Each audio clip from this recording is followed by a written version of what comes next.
বাবু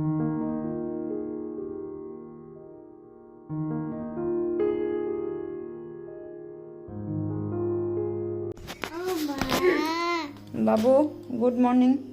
ও মা, বাবু good morning. জানতে হবে। ও মা, কি করতে হবে? ও গুড মর্নিং বলে দাও। বলবো না।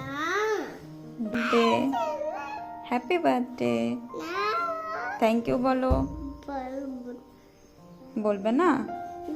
সবাই কত তোমাকে হ্যাপি বার্থডে বলেছে, থ্যাংক ইউ বলো।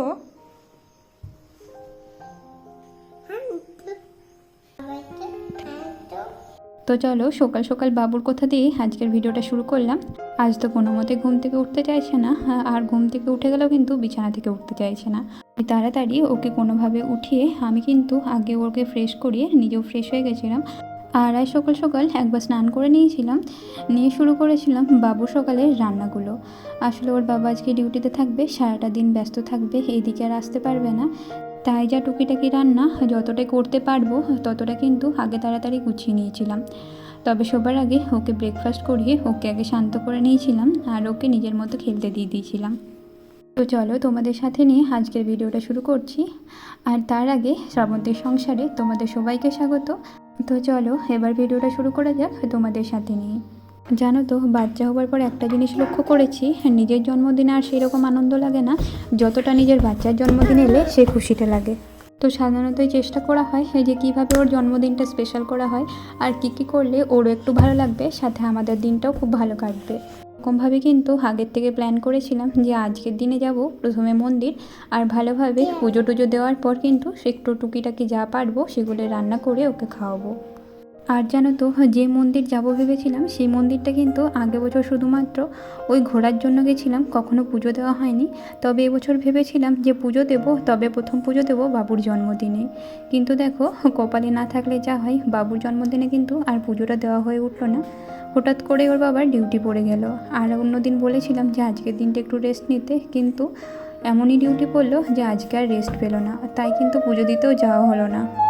যাই হোক, মনটাকে কোনো রকম মানিয়ে ওই ঠাকুরের স্মরণ করেই কিন্তু দিনটা আজকে শুরু করলাম। আর বাবুর জন্য করেছিলাম ওই টুকিটাকি কিছু খাবার, বেশি কিছু করতে পারিনি। আসলে বেশি কিছু করলে খাবার কিন্তু উঠতো না। আসলে আমরাও সেরকম বেশি কিছু খেতে পছন্দ করি না, ওই সিম্পলের মধ্যে খাবার খেতে পছন্দ করি। আর বাবু তো একদমই ছোট, সেও কিন্তু এমন কিছু খাবার খায় না। আর পায়েস তো করতে পারবো না, যেহেতু আমাদের এখানে নিয়ম আছে 5 বছর জন্মদিন না পেরোলে কিন্তু পায়েস করতে পারবো না। তাই পায়েস না করে ওই টুকিটাকি যেগুলো করা যায় সেগুলোই করেছিলাম। আর আমরা পায়েসের সাথে নয়তো 3 রকম, নয় 5 রকম, নয়তো কিন্তু 7 রকমের ভাজাভুজি করে থাকি। যেহেতু পায়েস তো হবে না, তাই কিন্তু ভাতের সাথে 5 রকমের ভাজাভুজি করে নিয়েছিলাম। তো সেগুলোই আগে সমস্ত কিছু কেটে রেখে দিয়েছিলাম, আর কিন্তু এবার ভাতটা চাপিয়ে নিয়েছিলাম। এবার কিন্তু অনেকটাই সময় হলো, তাড়াতাড়ি কিন্তু আজ রান্নাটা করতে হবে। সাথে বাবুকে ভালোভাবে আজকে স্নানও করে নিতে হবে, আর আমাকেও আরেকবার স্নান করতে হবে। তাই সমস্ত কিছু করে নিয়েছিলাম তাড়াতাড়ি। তবে জানো তো, একাই থাকার জন্য কিন্তু নানা রকম রান্না করতে সত্যি অসুবিধা হয় বাচ্চাকে নিয়ে। তাই যখন ওর বাবা ডিউটিতে থাকে প্রায় কিন্তু সকাল দিকটা সিম্পল রান্নার মধ্যেই চেষ্টা করি করে থাকার। তবে আজকের দিনটা ছিল অন্যরকম, তাই একটু চেষ্টা করেছিলাম টুকিটাকি করার। তো একদিকে ভাত বসিয়ে নিয়েছিলাম, আর কিন্তু একদিকে ডালটা সিটি দিয়ে দেবো। তার সাথে কিন্তু আমি কেটে নিয়েছি একটু কুমড়ো, তার সাথে আলু, আর কালকে যে শাকটা এনেছিল রাত্রে কিন্তু বেছে রেখেছিলাম, সে কেটে রেখে দিয়েছিলাম। আর জানো তো, 5 রকম যেহেতু ভাজাভুজি আর কিছু খুঁজে পাচ্ছিলাম না, সেজন্য ওই ঘর থেকে আনা কিছু বড়ি ছিল সেগুলোই ভেজে নিলাম। আর ওই কুমড়ো বীজ ভাজা খেতেও বেশি ভালোবাসে, তাই সেগুলো রেখে নিয়েছিলাম 5 রকম ভাজার মধ্যেই। তো এবার সব এক এক করে ভেজে নিয়েছিলাম, একদিকে ভাতটা হচ্ছে আর ভাজাভুজিগুলো ততক্ষণে সমস্ত কিছু কমপ্লিট করে নিয়েছিলাম। তো বড়িগুলো ভাজা হয়ে যাওয়ার পর আলুগুলো যেগুলো কেটে রেখেছিলাম সেগুলো এবার ভাজতে দিয়ে দিলাম। যেদিন বেশি কাজ থাকে সেদিনই আবার বাবু দেখেছি বেশি কাজ করতে দেয় না, ওই কাজ করার সময় কান্না করে। আর আজ তো দেখলে সকাল থেকে ওর মুডটা ঠিক ছিল না, মানে ঘুম থেকে উঠে অন্যদিন কিন্তু নিজের মতোই খেলা করে, আজকে আবার ঘুম থেকে উঠতেই চাইছিল না, আবার বিছানাতে শুয়েছিল। তার জন্য কিন্তু রান্না যখন করছিলাম বারবার ওই কোলে চাপতে চাইছিল, কিন্তু না, এই তেলে কোনো কিছু ভাজাভুজি করলে খুব ভয় লাগে ওকে কোলে নিয়ে করতে, তাই কোলেও নিতে পারছিলাম না। আর কিন্তু ও কান্নাও করছিল, আর ওর বাবাও ছিল না যে ওকে বলবো একটু বাবুকে রাখতে। তো যাই হোক, সেভাবে কিন্তু কাজগুলো কোনো রকম করে নিতে হলো। আর এদিকে দেখো বাজার থেকে কতটা শাক নিয়ে এসেছিলো আর মাত্র কতগুলো বেরিয়েছে। এই বর্ষাকাল বা এই বৃষ্টি হওয়ার জন্য কিন্তু শাকগুলো একদমই ভালো থাকছে না। শাকের মধ্যে প্রায় কিন্তু ওই পোকা লেগে থাকছে। এই জন্য এই সময়গুলো শাক আনা বন্ধ করে দিয়েছি। তবে ওই যে জন্মদিনের উপলক্ষে শাকটা ছিল বলে একটু ভালো হয়েছিল। জানি না শাকটাকে শুভ বলেই মনে করা হয়, তাই কিন্তু শাক ভাজা দিতে বলে। আর হঠাৎ করে কিন্তু কোনো কিছু প্ল্যান ছাড়া শাকটা আনা হয়েছিল বলেই যতটাই হোক বাবুর জন্য হলেই হবে, তাই ওর জন্যই শুধুমাত্র শাকটা ভেজে নিয়েছিলাম।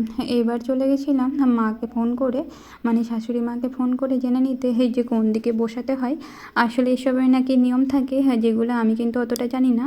আর আগে বছর যেহেতু বাড়িতে ছিল সেই জন্য অত কিছু অসুবিধা হয়নি, আর আমাকে এতটা ভাবতেও হয়নি। এবার সমস্তটা একা হাতে করছি বলে কিন্তু আগে সমস্ত কিছু ফোন করে জেনে নিয়েছিলাম যে সব কিছু করতে পারবো কিনা, বা কোন দিকে বসাতে হয়, কী কী করতে হয়। তাই সেই মতো ওই পূর্ব দিক করে আসনটাকে পেতে নিয়েছিলাম, সাথে প্রদীপটাও রেডি করে নিয়েছিলাম।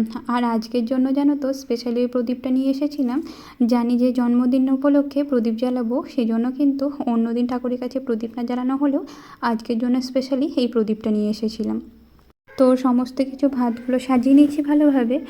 আর জানো তো ওর বাবা যেহেতু আজকে সময় পায়নি কোনো কিছুই আনার, আর আগের দিন যেহেতু রবিবার ছিল মানে 7 তারিখ বাজার বন্ধ থাকে, তাই কিন্তু আগের দিন টুকিটাকি কিছু সেইভাবে যেগুলো চেয়েছিলাম নিয়ে আসতে পারিনি।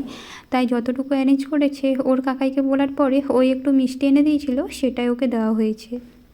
এবার ওকে খেতে বসিয়ে আগে ভালোভাবে আশীর্বাদ করে নিয়েছিলাম। আর দেখো এসব করতে করতে হঠাৎ ওর কাকাই এসেছিল ওর সাথে দেখা করতে। আজকে কিন্তু ওর কাকাইয়েরও জন্মদিন, তাই ওকে সাথে নিয়ে বসেছিল আর সমস্ত কিছু দেখাচ্ছিল যে ওর জন্য কী কী রান্না করা হয়েছে আর ও কোনটা খেতে বেশি পছন্দ। তো এই সবগুলোর মধ্যে কিন্তু মিষ্টি আর কুমড়ো বীজ ভাজা খেতেই সব থেকে বেশি পছন্দ করেছিল, আর সেটাই খাবো বলছিল। যাই হোক, এরপর ওর কাকাইকে ওর জন্য যে আনা হয়েছিল চকলেটগুলো, তার মধ্যে একটা চকলেট দিয়ে দুজনকে হ্যাপি বার্থডে বললো, আর নিজের চকলেটটা ওই ফ্রিজে রেখে দিতে চাইলো। আসলে ও কিন্তু এখনও পর্যন্ত চকলেট খেতে শেখেনি, তাই ওই চকলেট পেলে সবসময় ওকে শেখানো হয়েছে যে চকলেট কেউ দিলেই বা চকলেট নিজে পেলেই ওই ফ্রিজে সবসময় রেখে দেয় ও। যাই হোক, ওর অনেকটাই সময় হয়ে গেছিলো খাবার জন্য, আর যেহেতু ওর বাবা আসার পরেই ভেবেছিলাম এই খাবারগুলো অ্যারেঞ্জ করব। আর ওর বাবা বলেছিল যে আমি 1টার মধ্যে চলেও আসতে পারবো, সেই জন্যই অপেক্ষা করেছিলাম। আর ওর বাবা আসার পর এই সমস্ত কিছু অ্যারেঞ্জমেন্ট করতে আর একটু সময় লেগে গেছিলো। তো এবার ওকে খাইয়ে নিয়েছিলাম, সাথে আমরা যখন খেতে বসেছিলাম ওই খাবারটা ওর কাকাই রুম থেকে দিয়ে গেছিলো। সকালবেলা যেহেতু বেশি কিছু করতে পারবো না, তাই কিন্তু প্ল্যান ছিল ওর কাকাইকে ডেকে বিকেলবেলায় আমাদের এখানে খাওয়া দাওয়া করানো, সাথে কেক কাটানো। কিন্তু যেহেতু ওর কাকাইয়ের দিদি ভাইয়ারে এসেছিলো, সেই জন্য কিন্তু সেই প্ল্যানটা আর হয়নি। তাই আমরাই আমাদের নিজেদের মতো সময় কাটাতে চলে গেছিলাম একটু বাইরে বলতে ভেবেছিলাম ওই বিকেলে একটু মন্দির যাব, যেহেতু সকালবেলায় মন্দির যাওয়া হলো না, আর ওই বাবুর জন্য কেক নিয়ে আসবো। কিন্তু দেখো মাঝ রাস্তায় হঠাৎ করে গণেশ ঠাকুর বিসর্জনের জন্য এতটা ভিড় হয়ে গেছিলো যে অনেকটা সময় লেগে গেছিলো সেখানে। তাই আর কিন্তু মন্দির যাওয়া হয়ে ওঠেনি। ওই কোনো রকম নিজেরা একটু ফুচকা খেয়ে আর বাবুর জন্য কেক কিনে নিয়ে বাড়ি চলে এসেছিলাম। তবে জানো তো ভাগ্যিস তাড়াতাড়ি বাড়ি চলে আসি, কারণ বাড়ি আসার পরই এতটা পরিমাণে বৃষ্টি শুরু হয় যে যদি বাইরে থাকতাম তো কিন্তু বাইরে আটকা পড়ে যেতাম, বাড়ি আর আসতে পারতাম না। মেঘ করেছিল কিন্তু একদম বোঝাই যায়নি যে হঠাৎ করে এতটা বৃষ্টি নামিয়ে দেবে।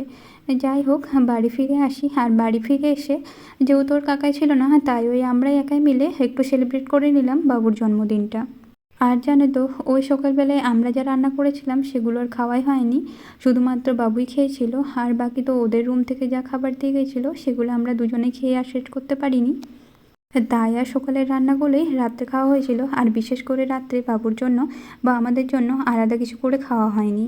আর এদিকে দেখো ওকে কিন্তু কেকের কাছে বস করিয়ে আমরা একটু ফটো তুলে নিচ্ছিলাম। ও কিন্তু কেকটা খাবার জন্য জেদ করেনি তখনও পর্যন্ত। আসলে তখনও পর্যন্ত ও কেকের টেস্ট জানে না, ও কিন্তু তখনও পর্যন্ত একবারও কেক খায়নি, সেই জন্য চুপচাপ বসেছিল। তবে যখন থেকে কেকের টেস্ট পেয়েছে তারপর কিন্তু প্রচুর জেদ করছিল আবার খাবার জন্য। তো চলো এদিকে আমরা কেকটা কেটে নিচ্ছি, আর ওর ঠামে ভিডিও কলে ছিল তাই ওর বাবা সেটা দেখাচ্ছিল, সেই জন্য আমরা দুজন মিলেই কেকটা কেটে নিয়েছিলাম। আর কিন্তু ওকে খাইয়ে নিয়েছিলাম, সাথেও আমাদেরকেও খাইয়ে নিয়েছিল। এরপর আর কিন্তু ও থাকতে পারছিল না কেকটা না খেয়ে, যেই একবার টেস্ট পেয়ে গেছে আর কোনো মতেই থাকতে পারছিল না। তো চলো এইভাবে আমাদের ছোট্ট করে জন্মদিনটা সেলিব্রেট করা হলো বাবুর। চলো এবার এখানে ভিডিওটা শেষ করলাম। তোমাদের ভিডিওটা কেমন লাগলো, ভালো লাগলে লাইক কমেন্ট শেয়ার এবং সাবস্ক্রাইব করে পাশে থাকবে। তো আজকের মধ্যে তবে এখানেই টাটা।